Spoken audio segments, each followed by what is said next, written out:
everybody. Today I want to introduce to you Vicki Lee. She is an acupuncturist in Richmond, Virginia, and I will let her tell her more about us. Vicki, how are you this morning? I'm great. How are you doing, Stella? Fine, thank you.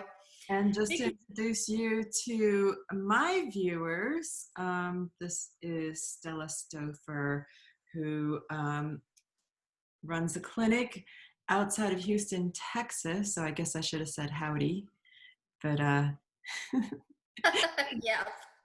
it's nice. I that's love okay. it. Howdy, everybody. Howdy, y'all. Yeah. But yeah, I've been loving the series where we're introducing our clients to other fellow acupuncturists because they're often very curious about, hey, what do we talk about when we're, by ourselves? And we were kind of geeking out the other day, and now we're back for some more. Yeah, it was fun the other day. Let's see if we can get back some of those moments and we can have our audience share that with us. Right. Full disclosure is we did do this for the very first time. It was kind of like Stella and I met for the first time, and my video recording did not work, so we're here for another take. Yeah, those are the happenings that we go through when trying new things. At least for me, all this interviewing part is new, and I love it because I get to have people know other acupuncturists, not just me, and especially that they can refer to in other states because all the people that I interview were great acupuncturists and we have renowned names and we know each other from other groups and forums that we share. Right. So Stella, do you have a specialty in your clinic or case certain kind of conditions that you really love to treat? Well, I really love to treat neuropathies. Right now, I'm treating mostly pain and anxiety are the cases that I mostly get. I do get some neuropathy patients, especially with the veterans that they have a lot of neuropathy issues. And I really love treating neuropathy and I am going to specialize, well, I am specializing in stroke recovery, which hopefully I have a dream of mine in a couple of years to set up something for specifically stroke recovery. So yeah, how about you, Vicki? Great. Well, actually, I have a little follow-up. So do you see a lot of veterans in your practice? I do. I am certified with TriWest, their the veterans health insurance, and for the veteran, it's 100% free because TriWest covers all the costs of it. And I love treating the veterans because it gives me such a satisfaction giving them a little bit back of what they have given me. And let me give you a little background about this because I grew up in Venezuela, and Venezuela used to be a free democratic country. But since 2003, more or less, well, it started back in 2000 in 1998, but things really got uncomfortable and really bad starting in 2002. It has a political situation where the country is not free anymore and all this and all that. So I was able to return to the US with my children and have them grow up in a free country. So I've been in situations where we have not been free to do what we want. We have not been free to express ourselves. We have not been safe to have the children running in a park and you're sitting on a bench watching at them. I mean, and that has made me value even more the military, the veterans. Also, my father was a veteran and my uncle was a veteran, so I have a little place for my veterans there. Wonderful. Um, so what does treating neuropathy look like for those people just tuning in who may not be familiar with what we do and how we do things? Well, what I do is I treat neuropathy both with acupuncture, body acupuncture, which is the insertion of the small needles, as many of you know. And I also can use gua sha, which is the gentle scraping of the body, and also tuina, which is like the medical massage on acupressure points. Sometimes, depending on the condition, we might use cupping to release a little bit of the muscle fascia and bring stimulations back to the nerves, but that is less common. Hmm. So, Got it. Vicki, tell me about you because all this has been centered in me. So, tell me a little bit about you so our viewers can get to know you as well. Right. So I have been in practice for probably about 6 or 7 years. You kind of lose count after a while. Yeah. And I was in San Diego. And 2 years ago, I moved to Richmond, Virginia, and took over a colleague's practice. And since then, I have really been taking a lot of advanced courses in orthopedics, pain, musculoskeletal, and also I did some training in stroke recovery. While I was in San Diego, I was working for a little while. One of my mentors specialized in scalp acupuncture, which is often used, and so I joined him in working at a spinal cord injury institute called Project Walk. And so I got a lot of hands-on training, which is invaluable, right? Because Yes. um, in the classic times, the only way to learn acupuncture was to follow someone because it was really very much an apprentice kind of skill. And so finding a mentor is so important because learning at someone's feet is just so different from just taking classes, right? And just hearing the didactic information. You really just see it at work, right? Yes, it's really super valuable and it's priceless. That's that's really it because it's not the same when we're at school listening to the theory or trying to understand a technique that's being expressed to us, but to see it in action is a total different thing. Yeah. Yeah, I know what you mean. Yeah, and I think what a lot of people don't realize also is that much like Western medicine, acupuncturists do specialize. If you think about it, it's millennia old medicine. It's pretty much impossible for us to know everything or learn everything. And so just like a doctor might specialize in OBGYN, or renal issues or oncology. We are seeing more and more acupuncturists we all know how to treat everything. And so we're all to some extent general practitioners, but then we can choose what specialties we really want to focus on. And so we go through rigorous training, right? Because we come out of school kind of knowing the basics and how to help and not harm. But then it's in the continuing education that we really, really learn the science and new technologies and new theories as well as the classics, right? Yeah, would you like to tell us a little bit more about the type of training that you received? It's a little bit different between states, but it's mostly here in the US, an overall kind of similar program. So tell us a little about that so people understand that it's not just a weekend seminar that we stick needles into people and that's it. Right. So let's say for musculoskeletal stuff, I've been learning a lot from Dr. Anthony Lombardi, who's out of Canada. And I was lucky enough to go to several of his live workshops, which is weekend longs. But because of the scope of his knowledge, each seminar might focus on not just the basics, but say chronic neck pain or back issues or acute pain, and he's constantly reinforcing with additional online classes because he's not always here. And I've also learned motor point acupuncture from experts like Richard Hazel and Dan Dominguez, who we're really proud of because last year he was hired by the Buffalo Bills. Wow, So yeah. it's such Great a sports experience. team. Yeah. So to have, athletes at the top of their game, embracing acupuncture and seeing the benefits, that's huge, huge, right?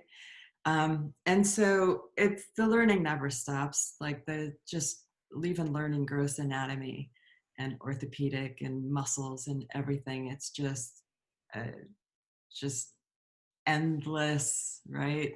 But luckily we love it, so it's not work for us. And the more we're Yeah, I excited. was talking with Mark in a previous interview. We were talking, and it is interesting. Our training to become an acupuncturist is like a 4-year training. Mhm. It's a master's degree program, and in some states we have to get certified by the medical board. In other states we have to get certified by the acupuncturist board. And it is a rigorous process that we go through. In the UK, he was explaining to me that he went through it in 3 years, if I remember well. So it is a rigorous process all around the world to become an acupuncturist. It's not just take a 100-hour course and voila, you can stick needle into people. Because also, after those 4 years of our master's degree, we have to keep up with our continuing education, as you say, and we have to really start our learning process of what we want to do in the acupuncture world. Mhm. What, where do we want to go, and what do we want to do?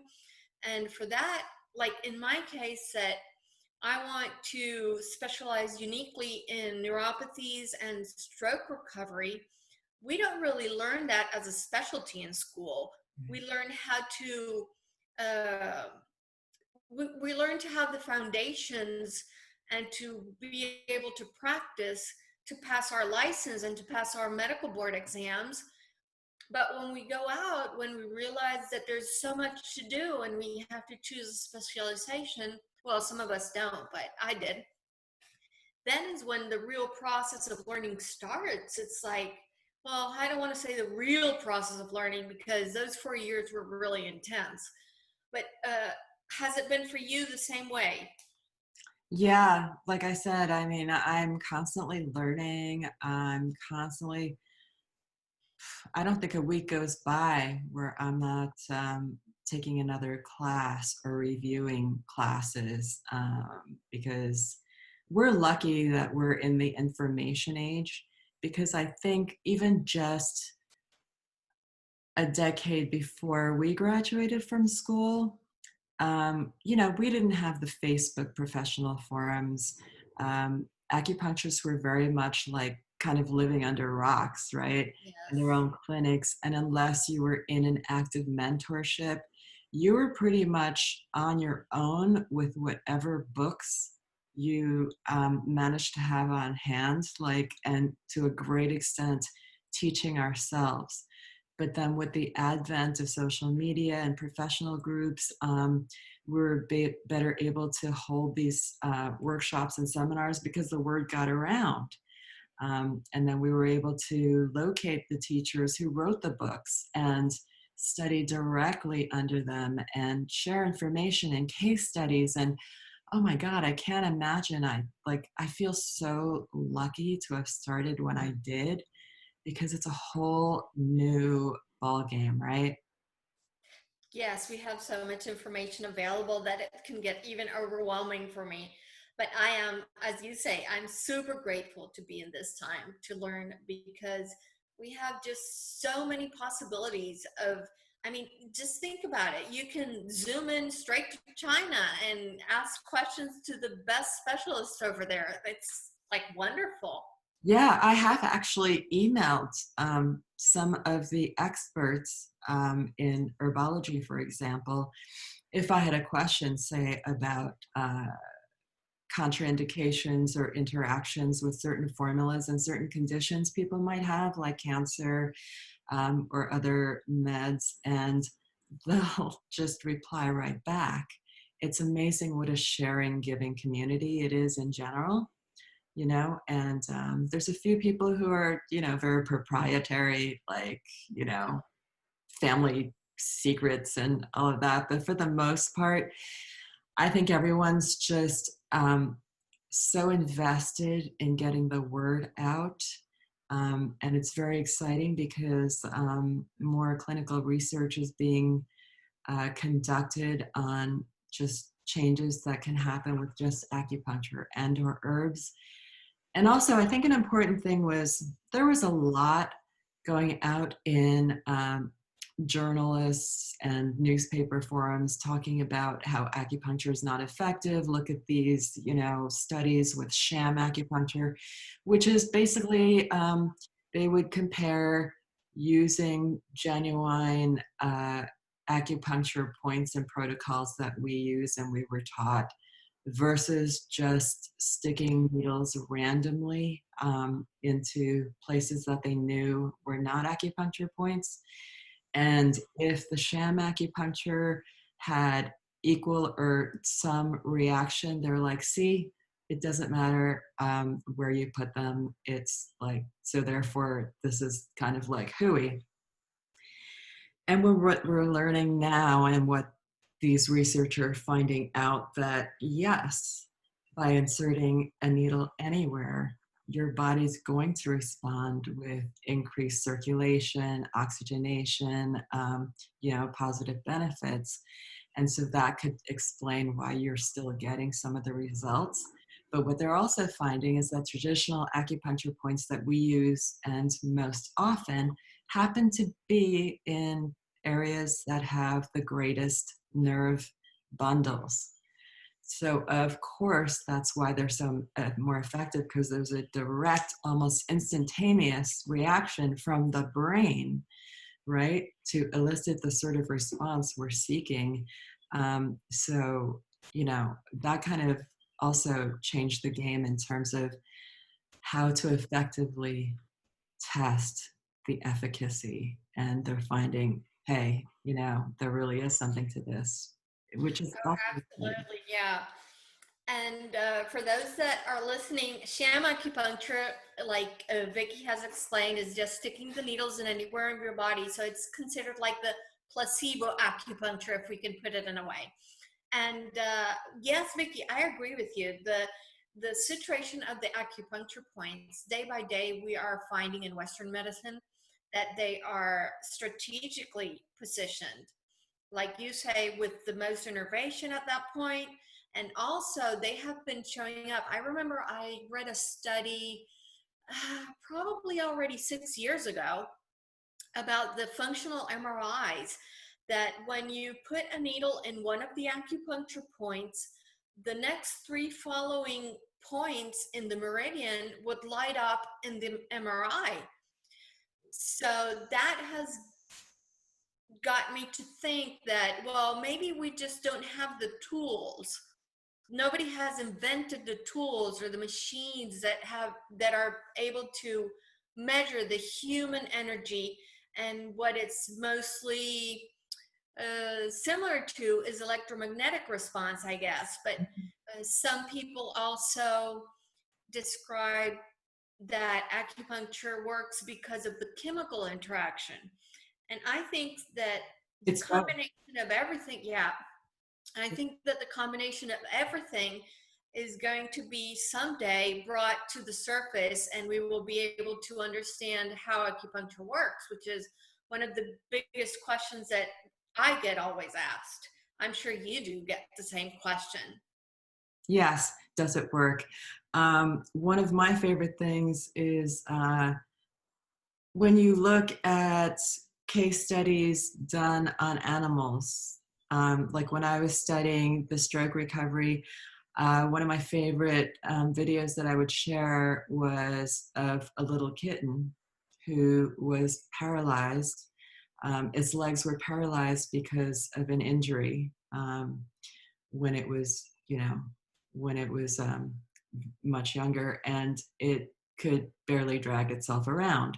So you could see in the video the use of electrical stimulation acupuncture on various acupuncture points on the kitten, and within one treatment, you could see results, and a few treatments down the line, this kitten was walking again. So you know why I love that? It's because with animals, they can't speak. So there's nothing subjective about it. You have a kitten who is paralyzed, you perform this Eastern acupuncture, next you have a kitten who is walking again. I Yeah. mean, you can't refute what you see with your very eyes, right? That's right. It's fabulous. And that brings me to a memory that I always get the question for those that have never experienced acupuncture, does it hurt, right? Because everybody thinks about needles and then some people get apprehensive. I would say most people get apprehensive because the thought of having a needle stick in you is not pretty. Right. So even though our needles are super thin, I always carry a little picture in my purse. I'm sorry, I don't have it with me here. I would show it to everybody, but I have a little picture that has several animals together, like receiving acupuncture, like a horse with needles in, dogs with needles in, cats with needles in, elephant. What else can I remember? I think even an owl I have somewhere over there. So it's like if these animals, especially cats, can stay still with needles in their body, it has to be because it doesn't hurt. Mm-hmm. So that is when people get their minds around like, oh, okay, then maybe I will try it. Yeah, and that's really funny because one of the first of these kind of interviews I did, I was interviewing another acupuncturist out of Colorado, and we were talking about how we got into acupuncture. And she first saw it in action on her horse, and it helped her horse so much that she realized, hey, there's really something to it. And then when she had a health issue, um, someone recommended acupuncture, and that's kind of what tipped the scale for her to decide to try it. And I always like laugh because anecdotally, I get so many people who are trying acupuncture for the first time, and it seems to me like an inordinate a number of them who say they're so terrified of needles have the most tattoos. And I'm always like, Yes, yes, yes. okay, I don't get it. But okay, I see where you're coming from. You know, everyone has this fear. But yeah, so I think you'll agree with me that a lot of people find us through last resort because they've tried all the doctors and specialists and neurologists and pain clinics and PTs, and it's like Humpty Dumpty. They're like, they've given up on me. They say they can't do anything else, but I still have this problem. Now what? Yeah. Um, or you get the referrals from family members and friends and coworkers who are like, hey, I did it, I loved it, it worked, go try it, because I'm tired of hearing you like you know, belly aching or suffering. Really, it's that. It's like you just get tired to the suffering, and you know, then they come. Yes, absolutely. I have also patients that walk in the door and say, okay, I don't know what to believe about this, but I hear that sometimes it works. I hear that it's also just a placebo effect, but I don't have anywhere else to go. Nobody can help me anymore, so I'm willing to give it a try. Yeah. And after that, they love it. Yeah, exactly. And, you know, if I'm full disclosure, sometimes if I'm doing some orthopedic stuff, really getting in there, like say someone's had like an issue for a dozen years and they have a lot of scar tissue underneath and stuff adhesions. Yeah, it might be like momentarily a little painful getting the needles in, but you know what? When they walk out of there and they're like, oh my God, like, I can't believe like I'm doing this, you know, then really, I mean, wasn't it worth it? Right. But Yes, yeah, yes, for the yes. most part, like people just after the initial weirdness of the whole experience, they like come in and they're like, I'm ready for my nap because it's gonna release dopamine and all that feel good stuff, and you're gonna have like the best like 30 minutes of your day, right? Yes.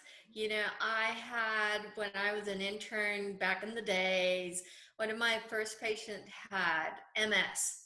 And he was a football player, a college football player. And I think he was in the pros and he had to retire, or he was drafted and he didn't get to play, something like that. He was a high level athlete and he developed MS late in his years. And the first time he came was because his sisters brought him because they were tired of hearing that he was all the time in this pain and that nothing would help him. So he came in and he slept for half an hour. And when he got out, he said, "This is the first time I've ever been able to sleep for half an hour without waking up in pain." And every time he would come back, he would sit in the lobby. He said he would come early to sit in the lobby to tell people about how wonderful acupuncture was. Just for that reason, he would come early. That was like, that's great. So, yeah. Yeah. And how So do you explain to people when they ask you the question, what do you feel with acupuncture? How does the needle feel? Do you explain them something like what they're gonna feel or what's gonna happen? I go one better. When I see someone for the first time and we're about to start, I ask people if they want my, you know, 5 minute, 5 second demo, or if they just don't even want to see the needles, because you have to give them the option. Because some of them are like, no, I don't even Yeah, want now. yeah, But most people are curious. So I will take out a needle and I will say, this is what it looks like. And then I'll bend it and I'll say, like, look, it's the same width as one of my hairs. And look how flexible it is. And then I show them the guide tube and I say, this just keeps it from flopping around and I may use it. And I'll demonstrate on a very visible point and I'll tap it in to myself and I'll say, you know what? I didn't even feel a thing. Or sometimes I'll truthfully say that felt a little bit like maybe almost like a mosquito bite, but not even. And then I'll explain about how every point has a therapeutic depth. So I wait 2 seconds, your brain forgets it's there, honestly. yeah, And then I may just gently, slowly guide it into the desired depth. And I'll say, right there, right when I got to where I wanted to go, I felt mm, a little bit of almost like a radiating sensation coming from the needle. And that's what I want. So when I'm treating you, I want you to talk to me and tell me, like, oh, I got it, right? yeah. Um, and then I don't have to go any further in. And that way it's like a give and take. I'm listening to them, they're listening to me. And so we know what's effective, right?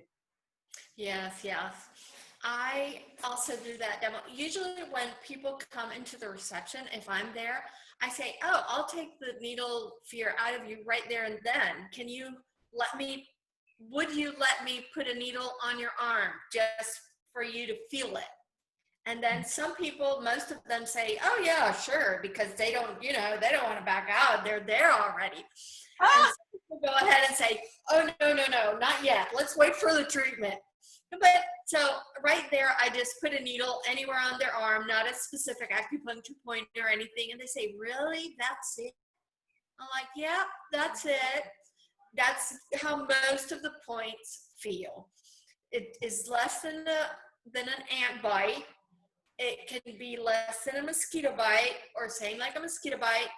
And the most it's gonna be painful, you will feel like if it's going to cramp, and then you start freaking out like, "Oh my God, it's gonna cramp, it's gonna cramp, it's gonna cramp." But no, I promise that it won't cramp. And people have said that they can relate to that sensation. When I put a needle and they have the chi coming, they say, "Oh, now I understand what you meant. It feels, yes, like if I'm going to get a cramp, but I don't." Mm-hmm. Yeah, and there's also a phenomenon. where we do a lot of mirroring, right? So, say we're treating a hand injury, we might sometimes put the needle in the opposite foot, right? Yeah. And they're like, well, I don't understand. Like, I came to you for a hand injury. What are you doing at my foot? But it actually affects it. And I will sometimes demonstrate and I'll say, I'll put in a certain point that I know always gets a response. And so I'll put like a point in their leg and I'm like, okay, where do you feel it? And they're like, oh my God, I just felt like a weird tingling sensation in my right arm, Yeah. And so it's just this aha moment. And what's really important about the ability to affect is, in an extreme case, let's look at phantom pain. Phantom pain is when you're missing a limb, but unfortunately, some sufferers um, can feel excruciating pain, or they might feel like, even though they're missing an arm, they feel like it's constantly clenched as though it were still there. Well, you can't needle into something that's not there, but their pain is there. So we could actually use this mirroring technique and treat either their opposite arm or their opposite leg. And I've seen beautiful studies like through the spinal cord injury, work that I did also of, people just in tears and going, I just felt my missing hand unclenched for the first time. And, Yeah. yeah, it's miraculous. So what's driving you to eventually specialize in stroke recovery? Like what's the interest for you? Well, the interest for me is my family history.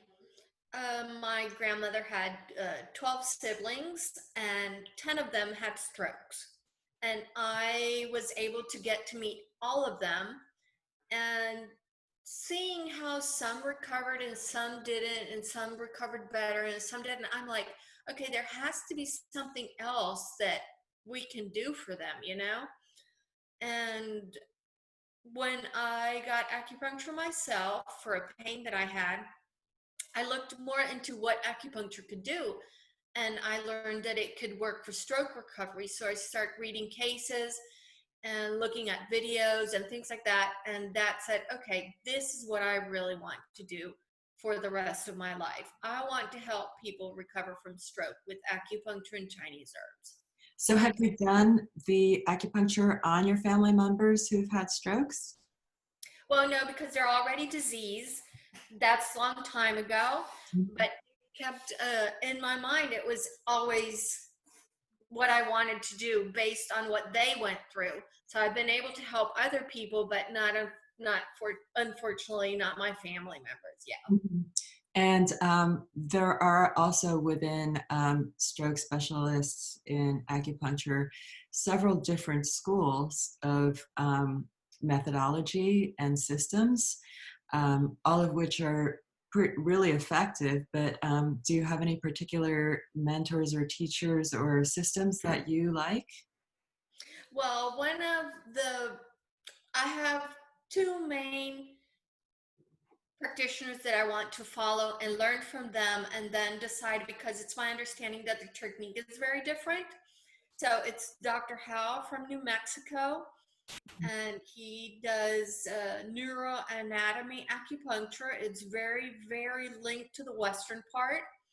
I understand that he doesn't use much of a body acupuncture, but mostly scalp, which is the acupuncture on the head that doesn't hurt, by the way. And the other one is Clayton Chu Mm. up in the Northeast. And I understand that he does use more traditional Chinese medicine and combines it with the neuroacupuncture. So those are the two grades that I want to study under. Right. I actually took a few workshops with Clayton, Dr. Shu, who is one of the foremost stroke recovery specialists in the country, and he's in Manhattan. But what I really loved about his stuff, whether or not I decide to, specialize in stroke recovery, is that, as you said, his grounding is so in the classics that everything I learned from him, I can apply to all of my patients, regardless of their conditioning. And it has honed my skills and reminded me of some of the valuable things I learned in school that, we might not use every day. And we can talk about him for another half hour one day. Um, Sure. but I mad respect for Dr. Shu. And also I've learned with Dr. Zhu, who's on the West Coast, Uh-huh. who pioneered a system of scalp acupuncture as well. Yes, yes, absolutely. I have seen, unfortunately, I missed, I think it was last year, Dr. Clayton's class in Austin. I missed it, but just because a tad, That was in I, your backyard. yes, it was in my backyard, and I missed it because I learned that it was going to happen like 3 days after the registration had closed or something like that, and it was full by the time I wanted to get in. But yes, I'm like, well, okay, it's not the time to do that. Then time will come. So we'll see. We'll Right. see. Well, the fun thing about Clayton is that he loves to move his workshops around because he wants to explore other cities. So it's always like in a fun place, a vibrant place, an interesting place. And so there's always an opportunity to find one near you. And if not, you explore together. Um, and that's another thing, of course, that's invaluable about the live workshops is besides learning and practicing uh, live and getting the actual um, patients come in and we do ground rounds so that you can see it applied and see the results immediately is for us, it's the opportunity to meet fellow acupuncturists and be with our people and geek out and just compare, notes and stories. And so for me, it's always worth going in person rather than just signing up for a webinar. Oh, yes, for me too. The whole experience. I like the whole experience. I like the meeting of other acupuncturists. I like the environment and all the energy that vibrates in the class. I love that. And I Yeah. don't seem to get that same feeling from webinars. I do like webinars, don't take me wrong, but definitely if in-person class is there, I will take it. Yeah, and we were talking about those studies with animals and such, but when you go, especially to a stroke recovery seminar, and when you get the live clients that come in who have agreed to get treated in front of the class, again, that's like nothing to do with subjectivity. You see them shuffling in or not, or being wheeled in. Yes. And just in the course of a weekend, maybe one or two treatments, just, the proof is right before your eyes. And it can Yes. be that dramatic. It can be that Yes. life altering. So it's a cool thing. It is. And how did you get into orthopedics? What called your attention to do that, Vicky? Well, I was explaining in another interview that when I was in school, that was the last thing I wanted to do. And we were trying to take some of the classes, and I just studied enough to pass the exams because, I was like, I'm not into that, all that musculoskeletal stuff. I'm more into the psycho-spiritual, and I want to treat, more of like that kind of stuff. As soon as I got into practice, after I got licensed, I just saw that it's all about life effect, right? Yes. There's so many people who are desperate to be able to just function physically. And it's so much fun to have people just not, just say, I can't play volleyball anymore. I can't golf anymore. And that was like practically my reason for living. And then you're like, let's see what we can do. And when they complete the course of treatment and they tell me they got to play again, they got to, golf again, they got to garden again. That's its own reward, and it just feeds your desire to, like, how can I be better? How can I treat more people? How can I treat them faster and more effectively? And that's what takes you down that, rabbit hole. And for me, that's actually ended up being the most rewarding aspect. And of course, I love treating the anxiety and the insomnia, and I will always, always, help those things. But the orthopedic, I'm just so fascinated by it because I knew so little about it, in fact. That's great. And do you have like a specific methodology or a specific school that you follow? Like, I don't know much about the Orthopedics Association, but I know there's the Murder Points, there's of course, the traditional Chinese medicine, the Five Element School. Is there a specific modality that you practice? Well, I'd mentioned Dr. Lombardi earlier, who's actually by trade a chiropractor, but he treats pretty much every professional sports team and athlete in Canada. He's that well known. He's got, autographed pictures lining his office. Um, so that and Motor Points with Richard Hazel and Dan Dominguez and Jamie Chavez, who's also specialized in orthopedics, but he works mostly out of a VA hospital. And mostly I always incorporate electroacupuncture because it's that more effective in restoring motor inhibitions. But also, more importantly, is that we now know frequencies that we can use to um, get your body to produce more endorphins, more GABA, more, blah, blah, blah. All these things that are related to motion and function and, restoration. So we have married modern science to traditional medicine, and the results are just astounding, right? It's not guesswork. It doesn't even really, if you think about it, take talent. It just takes knowledge and the ability to just keep studying it and honing your craft. And that's why it's so exciting. It is. And I love electroacupuncture. I use it too in the clinic. I am not as sophisticated as knowing like you do about, but that's something I have to get because I didn't know it was a thing.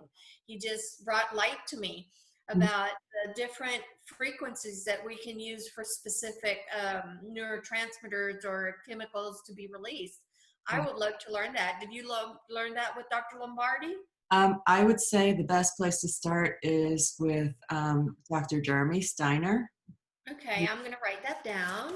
who is based in New Jersey. Actually, he might have moved, but um, he has his whole clinic is devoted to electroacupuncture, and he has a group called Electroacupuncture Medicine.